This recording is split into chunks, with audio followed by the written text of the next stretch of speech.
네, 그럼 매주 화요일에 함께하는 분 바로 만나보겠습니다. 이베스트 투자증권 디지털 사업부 염승환 이사입니다. 이사님 안녕하세요. 네, 안녕하세요. 네, 이제 진짜 올해가 얼마 남지 않았는데 네. 2021년 폐장일을 앞두고 시장이 좀 어수선한 분위기여서 저만 그런 건지 좀 전체적으로 지금 연말을 앞두고 시장이 어떻게 흘러가고 있을까요? 그래서 이게 되게 그냥 좀 네. 차분한 것 같아요. 어제 좀 증시가 빠졌지만 어제 빠졌으니까 또 뭐 이렇게 시장이 무너졌다 뭐 이런 분위기는 없는 것 같고 네.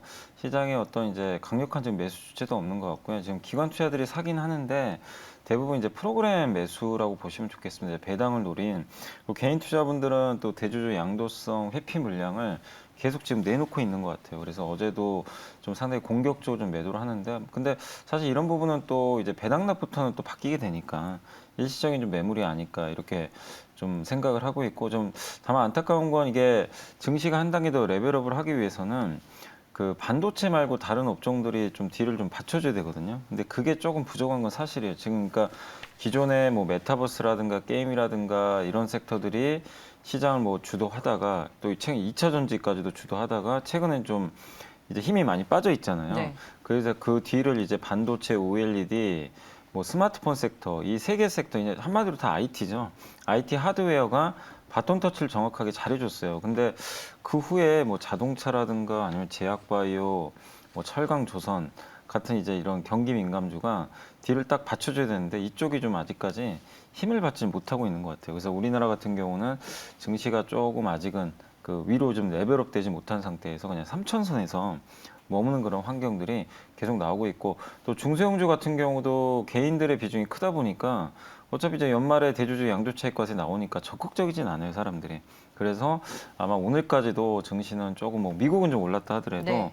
좀 이제 그런 부분 때문에 좀 약간 어수선하게 이게 오르락 내리락 좀 반복하는 모습이 나올 것 같은데, 다만 이제 내일 배당락이 있잖아요. 그래서 배당락 이후부터는 뭐 그런 이제 개인들이 굳이 뭐 양도차익과세 때문에 팔 이유도 없는 것 같고, 또 그 경기 민감형 기업들이나 이런 쪽에 대해서도 사실은 이제 그동안 뭐 매수세가 좀 없었지만 저는 개인들의 매수세도 충분히 들어올 여지는 있다고 생각을 합니다. 그리고 기관 투자들이 또 경기 민감주도 좀 많이 비오는 상태예요. 이 곳간이 비어 있다 그러나요? 네. 근데 이제 중국의 부양책도 내년에 한 번 더, 그러니까 내년 상반기 정도에 동계올림픽 전후로 해가지고 한 번 더 뭐 금리 인하나 추가 이런 것들이 나오지 않을까 이런 기대감들이 좀 남아 있기 때문에 민감주들도 시간에 좀 문제인 것 같아요. 근데 정확한 타이밍은 우리가 알 수는 없겠죠.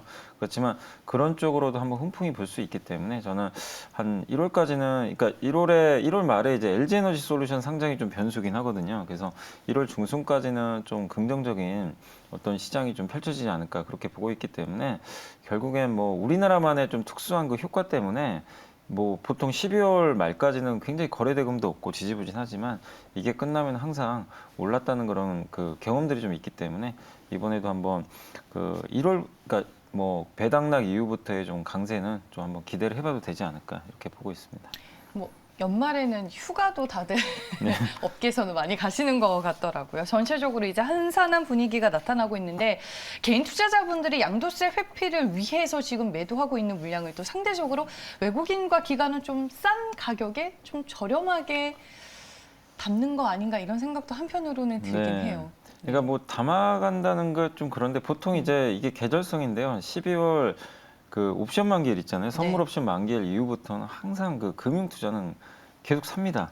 프로그램 매수로. 왜냐하면 그 네. 이제 연말 그 배당 수익 때문에 그렇거든요. 그리고 나서 배당락일부터 이제 물량을 대거 정리 들어가요. 그래서 아마 내일부터는 기관 쪽에서 대량 매도가 나올 가능성이 높고 그 물량을 이제 개인이나 외국인이 받아갈 가능성이 높거든요.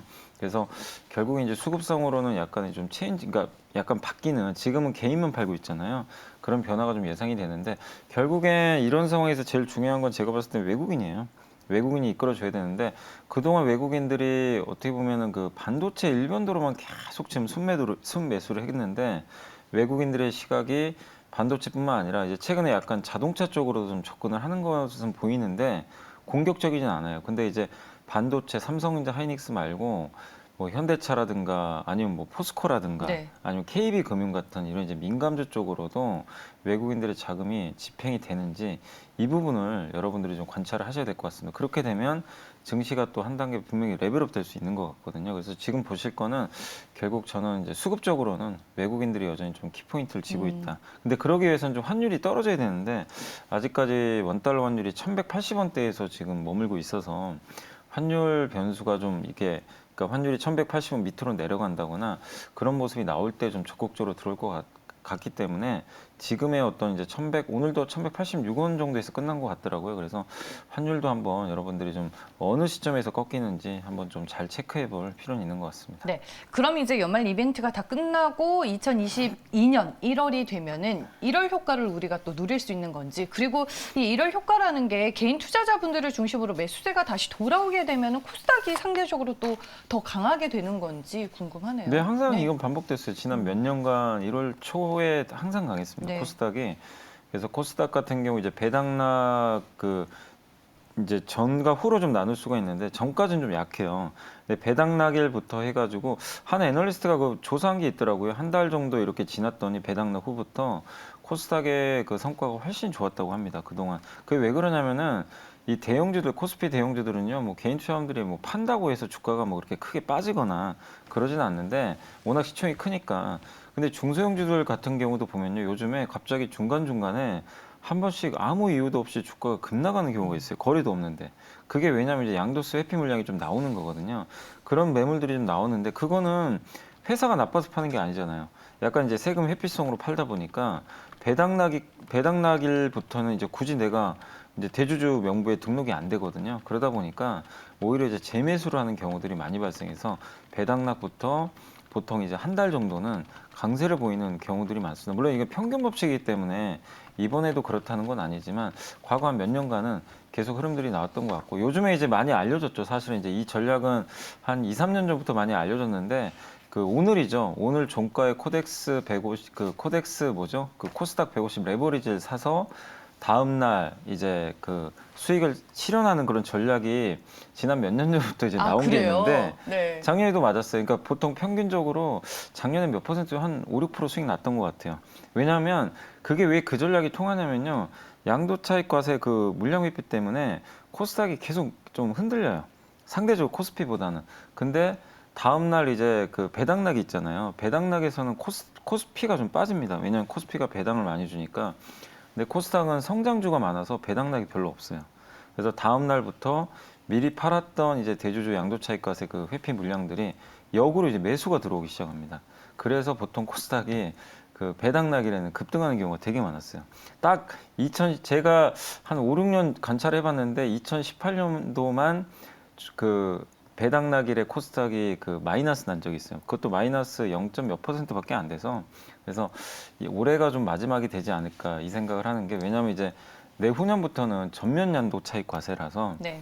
아마 올해가 이게 마지막이 되지 않을까 그런 생각은 하고 있습니다. 아, 이 국내 증시만 가지고 있는 그런 특수한 쪽으로 네, 효과가 인해서 있어요. 이런 전략이 또 네. 먹히는지는 네. 제가 오늘 처음 알았네요. 올해도 과연 통할지 한번 보도록 하겠습니다. 이제 뭐 업종과 섹터 얘기로 좀 넘어가 볼 텐데 폐배터리 관련주들, 뭐 폐배터리 시장 성장성에 대한 얘기는 뭐 정말 시장에서 잊을만 하면 나오는 것 같다라는 생각이 드는데 일단 투자가 가능한 실체 있는 종목으로는 상장사 중에서 에코프로가 가장 많이 언급이 네. 되는 것 같고 지금 성일 하이텍도 내년에 상장을 기다리시는 분들이 상당히 많더라고요. 네. 네.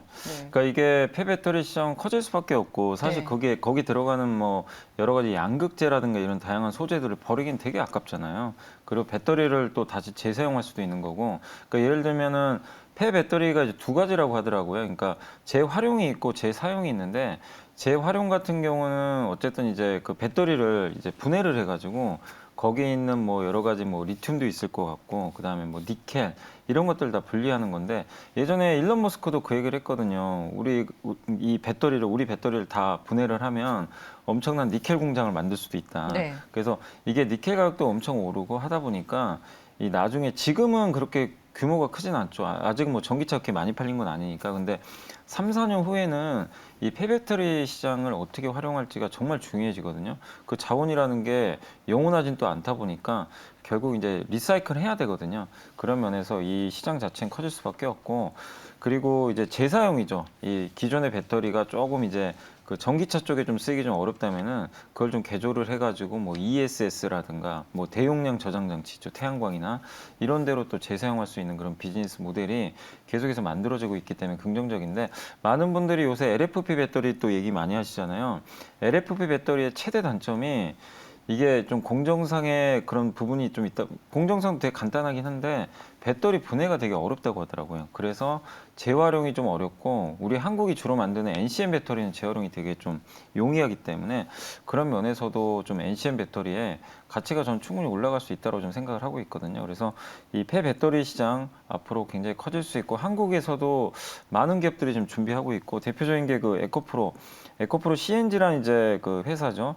이 회사가 LG 에너지 솔루션의 이제 폐배터리 2만 톤을 이제 뭐 조달한다는 뭐 그런 내용도 일부 있었던 것 같고요. 그다음에 이제 많은 분들이 성일 하이텍 내년에 좀 기대를 하고 계시는데, 일단 신규 상장을 하게 되면 그 자금이 확보될 것 같은데, 그거를 이제 기반으로 해서 뭐 헝가리, 폴란드, 뭐 인도, 중국 같은데 공장을 굉장히 좀 공격적으로 증설한다고 하니까, 결국 여기서 이제 어느 회사가 좀 선두권에서 시장을 이제 계속 치고 나가는지 그 부분은 좀 계속해서 좀 관찰하실 좀 필요는 있는 것 같습니다. 누가 대장이 되느냐가 네. 중요한 거네요. 네. 알겠습니다. 내년 성일 하이텍의 성장과 함께 폐배터리 시장의 흐름도 여러분들 잘 확인해 보시길 바라겠습니다. 그리고 자율주행과 관련된 카메라 기업들도 최근에 증권사에서 리포트가 상당히 많이 나오고 있더라고요. 뭐 자율주행 테마, 뭐 섹터도 저희가 방송에서 참 얘기를 많이 나누기는 했지만, 지금 시점에서는 또 어떤 포인트로 봐야 할지. 그러니까 이제 앞으로 그러니까 차가 이제 결국 두 가지 면에서 바뀌잖아요. 네. 그 이번에 엔진 사업부 개발하는 거 이제 없앤다고 했잖아요. 그럼 무슨 얘기냐면 자동차가 이제 전동화돼요. 전기차가 되면서 전동화되는 그런 부분이 있고, 이제 기존의 파워트레인에서 전동화로 바뀌는 그 변화가 한 가지 있고, 그다음에 이제 자동차가 이제 본격적으로 PC가 되는 거죠. 한마디로 자동차의 소프트웨어가 고도화되면서 자율주행 이제 기능이 탑재되는 그런 시대가 이제 얼마 남지 않았습니다. 이 두 가지 변화에 적응하는 기업과 적응하지 못하는 기업과는 이제 앞으로 몇 년 후에는 엄청난 시가총액 차이가 벌어지겠죠. 그거를 보여준 회사가, 두 가지 다 보여준 회사가 테슬라잖아요. 그러니까 벌써 시총 1,000조 원을 넘어선 거고, 그거를 보여줄까 말까 지금 아직은 이제 사람들이 의심을 갖고 있는 회사가 현대차예요. 저는 이제 할 거는 같은데 시장에서 아직도 의심이 많죠. 이거 잘할 수 있을까? 그러니까 이제 시가총액이 현대차 지금 50조도 안 되잖아요. 그러니까 그 의심이 좀 풀릴 때 시총 뭐 100조, 200조도 갈 수 있는 건데, 저는 언젠가는 가능하다고 생각합니다. 근데 이제 앞으로 시간이 1, 2년 정도는 더 남아있기 때문에 우리가 관찰은 해봐야 될 것 같고, 내년에 현대차가 레벨 3 자율주행차를 이제 출시를 하게 되는데, 그거 가지고 이제 미국에서 우버가 뭐 여러 가지 다양한 뭐 피자 배달도 할 수 있다고 하더라고요. 그래서 물론 이제 사람이 타긴 타야 되는데 돌발 상황에서만 이제 개입을 하는 거거든요. 그래서 그거를 이제 내년도에 또 출시하고, 또 레벨 4 이제 사람의 아예 개입조차 없는 그거를 2023년도에 라스베가스에서 출시를 한다고 합니다. 그래서 현대차의 그림은 지금 잘 가고 있어요. 또 얼마 전에 엔진 사업 개발부도 이제 폐지를 하고 전동화 쪽으로 이제 올인하는 네. 쪽으로 전환도 좀 잘 되고 있기 때문에, 다만 시장이 이제 주가 움직이려면 모든 시장의 참가자들이 이제 현대차 잘한다, 이걸 인정을 해줘야 돼요. 그럴 때 이제 주가 급등하는 건데, 아직은 좀 의심의 좀 눈초리가 좀 일부 있다 보니까 주가가 좀 더딘 것 같습니다. 그래서 저는 오히려 그래서 투자 기회인 것 같아요. 그러니까 싸게 살 수 있는 거지, 모두가 이제 의심하지 않으면 주가는 이제 올해 애플카처럼 비싸질 수가 있거든요. 그래서 한번 이런 논리에 좀 여러분들이 동의를 하신다면, 저는 뭐 지금도 여전히 좀 자동차 좀 네. 좋게 봐야 되는 거 아닌가 싶습니다. 자율주행 부품, 카메라에 이어서 완성차 업체인 현대차까지 흐름을 파악해야 된다라고 네네. 말씀해 주셨고, 어제 이제 또 장 끝나고 문재인 대통령이 차량용 반도체에 대해서 삼성과 현대가 더 긴밀하게 협력을 했으면 좋겠다 뭐 이런 네. 코멘트를 하면서 뭐 텔레칩스와 같은 자율주행차 관련주들이 시간을 걸어서 좀 움직이긴 했더라고요. 그래서 이런 테마들이 또 어떤 이슈로 움직이는지 여러분들 잘 확인해 보시길 바라겠습니다. 오늘 뭐 본의 아니게 자율주행 그리고 로봇 관련주까지 얘기를 해야 될 것 같은데 대기업들이 최근에 사업적으로 이제 박차를 가하면서 그나마 좀 연속성 있게 오르고 있는데 이게 CS 2022까지 좀 봐야 하는 테마예요, 이사님. 계속 뭐 로봇도 이제 어차피 이제 그냥 장기죠. 장기적으로 꾸준할 수밖에 없고, 그러니까 자율주행이라든가 로봇 같은 거 이제 그동안 우리가 볼 수 없었던 분야인데 이게 이제 본격적으로 대기업 중심으로 해서 시장이 열리기 시작하거든요. 그래서 거기에 주목을 하셔야 될 것 같고, 자율주행 같은 경우는 이제 국내 기업들도 어떻게 보면 이제 지금 현대 오토웨버 같은 이제 차량용 소프트웨어뿐만이 아니라 거기에 이제 달리는 카메라 기업들이 많이 네. 있잖아요. 근데 이제 로봇 쪽은 조금 아쉬운 게 좀 이게 투자하기가 쉽지는 않은 게요. 대부분의 기업들이 다 적자 상태예요. 그러니까 재무 구조가 그렇게 좋지는 않다 보니까 이거 참 어떤 기업을 선택을 해야 되나. 그렇다고 뭐 지금 최근에 이제 삼성전자가 로봇 사업부로 격상을 하다 보니까 이 기대감이 있는 거죠. 예전에 그 LG전자의 그 구광모 회장이 그 우리 한국의 한 기업을 그 어떻게 보면 M&A 했었죠. 지분 인수해가지고 그 기업도 역시 적자였거든요. 근데 이제 주가 한번 움직였던 적이 있는데 삼성도 결국에 M&A 하는 거 아니냐. 이런 이제 얘기가 자꾸 나오기 시작을 하고 있어요.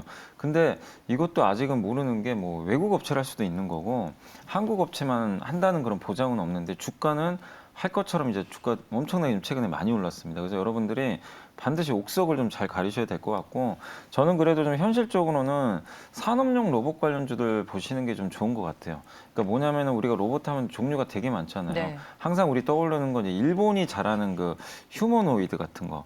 뭐 사람처럼 생긴 그쪽보다는 아직까지는 우리나라가 좀 경쟁력이 있는 게 산업용 로봇, 뭐 로봇 팔이라든가 이런 쪽에 관련된 기업들을 한번 잘 찾아보시면 좀 좋을 것 같고, 이제 그런 것들이 대부분 스마트 팩토리 관련 기업들이거든요. 그런 쪽으로 보시고, 그리고 여기서 중요한 게 뭐냐면 로봇이든 자율주행을 하기 위해서 우리가 이제 로봇과 자율주행에만 딱 집중을 하는데 그걸 하기 위한 인프라가 반드시 있어야 돼요. 그 인프라는 반도체입니다. 그래서 반도체가 정말 중요한 거고, 그 중에 또 중요한 반도체가 전력 반도체예요. 아직은 이제 전력 반도체 시장이 우리나라가 뭐 엄청난 경쟁력을 가진 분야는 아닌데 로봇 같은 것에도 전력 반도체가 앞으로 엄청나게 많이 들어가고 자율주행차, 전기차는 말할 것도 없습니다. 그래서 최근에 이제 SK그룹 또 그 통신 장비 회사죠. RFHIC 이런 기업들이 계속해서 이쪽 시장에 투자를 지금 많이 하고 있기 때문에 여기에 연관지어서 여러분들이 전력 반도체 시장에 대해서도 꾸준히 한번 고민해 보시는 전략이 좀 필요할 것 같아요. 네, 메타버스든 자율주행이든 로봇이든 반도체 없으면 안 되죠. 아무것도 안 됩니다. 네, 그래서 최근에 중소형주들 위주로 먼저 움직이는 흐름들이 또 나오고 있는 것 같습니다. 이제 마지막 질문 드려야 될 것 같아요. 다음 주면은 이제 우리가 2022년에 뵈야 되잖아요, 이사님. 연초를 맞이하면서 시장에서 또 관심 있게 봐야 할 종목으로 압축해주고 가시죠. 역시 뭐 그냥 지금은 그냥 기승전 반도체 같아요. 네. 근데 이제 반도체에서도 너무 많이 오른 것들이 많아요, 사실. 그래서 좀 상대적으로 덜 오른 기업들 보시면 좋을 것 같고, 특히 SK하이닉스가 이번에 그 인텔의 낸드 사업부 인수를 어쨌든 중국에 승인 받았기 때문에 낸드 플래시 관련 산업이 점점 계속해서 좋아질 수밖에 없고, 이게 이제 단수라고 그럽니다. 옛날에는 이렇게 그 주택처럼 이렇게 이 낸드 플래시 만들 때도 옆으로 평면 방식으로 했는데 삼성전자가 이제 V낸드라 그래가지고 쌓는 방식으로 네. 만들어가지고 굉장히 히트 상품을 만들어 버렸죠. 근데 이제 이걸 쌓으면 단점이 이 칩을 연결을 해줘야 되거든요. 쌓은 다음에 구멍을 가운데 뚫어가지고 그게 이제 높으면 높을수록 한 번에 뚫을 수가 없어요. 그래서 더블 스택이라 그래가지고 두 번 들어가야 되거든요. 유일하게 좀 삼성전자는 100단 이상에서 한 번에 연결하는데 삼성도 앞으로 이제 200단 이상 만들 겁니다. 그럼 두 번 해야 돼요. 여기서 뭐냐면 장비 소재주들이 수혜를 받아요. 한 번 하면 소재가 한 번 들어가겠죠. 장비도 두 번 하면 두 개씩 들어가니까 사용량이 이 기하급수적으로 앞으로 늘어날 수밖에 없는 거죠. 그래서 낸드 쪽에 대해서는 업황이 좀 안 좋다 보니까 좀 소외를 많이 받는데 낸드 플래시 장비 소재주도 이제는 좀 관심을 가져야 될 것 같아요. 이 인수권을 좀 기반으로 해서. 그래서 테스 이제 뭐 낸드 장비하면 대표적인 게 테스고요. 약간 SK 하이닉스 향인 회사들 네, 그런 위주로 회사 말씀해 대부분 주시는 이제 거예요? 네. 뭐 삼성하고 같이 또 납품을 하니까 네. 그래서 그 테스 같은 기업들도 한번 좀 잘 보시면 좋겠고, 또 이제 낸드 플래시 식가객 만드는 대표 기업이 솔브레인.